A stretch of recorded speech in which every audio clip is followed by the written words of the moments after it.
Sherry again. This is my second video. The other day I really can't remember what I touched base on. Um, but as of last night, about 12:30, I got on here to check my emails, check all my messages from all my different sites I have. And on my MySpace, I had received a friend request from my ex-husband, who was supposed to be incarcerated still. Well, little to my knowledge, he had gotten out of jail and was at home. Uh, at first, I didn't know if it was him sending me the friend request. I thought maybe it was his girlfriend who, he was like, do this, check on her, just anything and everything was going through my mind at that point. Um, so I decided about 12:45, as I was sitting here looking at the screen, debating on whether to send a message or, what to do.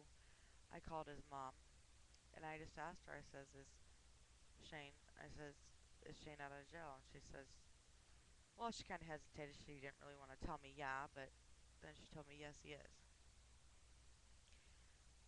And I says, well, is he there? She says, yeah.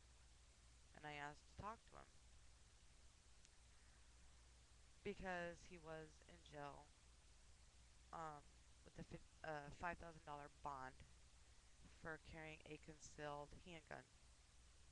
Now, that scares me to death because I know his history, I know his violence, and I know how he is. Him being in possession of a gun or anywhere near a gun frightens me even more. But he actually got on the phone, pretty much screamed at each other from the get-go. Um, Talked about the past, talked about our son, then talked about the domestic, basically the last time I saw him when he almost basically strangled me to death. Had one of my brother's friends not been there, like I said, I think before, who knows what would have happened. Um, so anyways, I started bawling at that point on the phone. And he's like, well, I was so drunk, I don't remember. He's like, everybody warned me not to slam this drink, and I did. And last thing I remember was being at my friend's house, and the last thing I remember was being on your mom's front lawn. Um,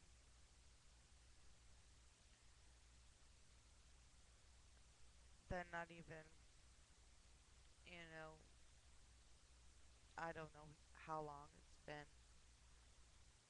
He says little bits and pieces are starting to come back to him, and he knows what he did. He admits what he did.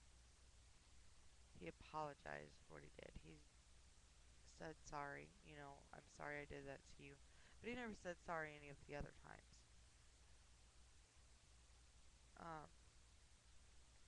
I mean, you can say sorry to somebody all you want until you're blue in the face. It doesn't take the pain away. It doesn't take those emotions away.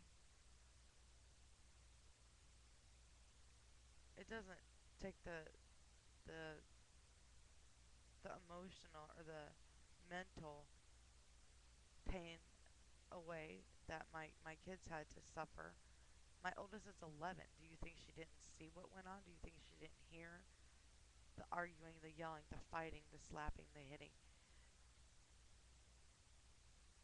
My middle child's 5. She was 3 at the time.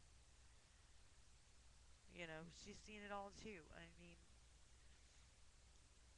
it's, I can forgive him eventually, but I'll never forget, never, never forget what I went through. And that's pretty much all I have to say right now. I'll get into more of my situation tomorrow. Thanks for watching.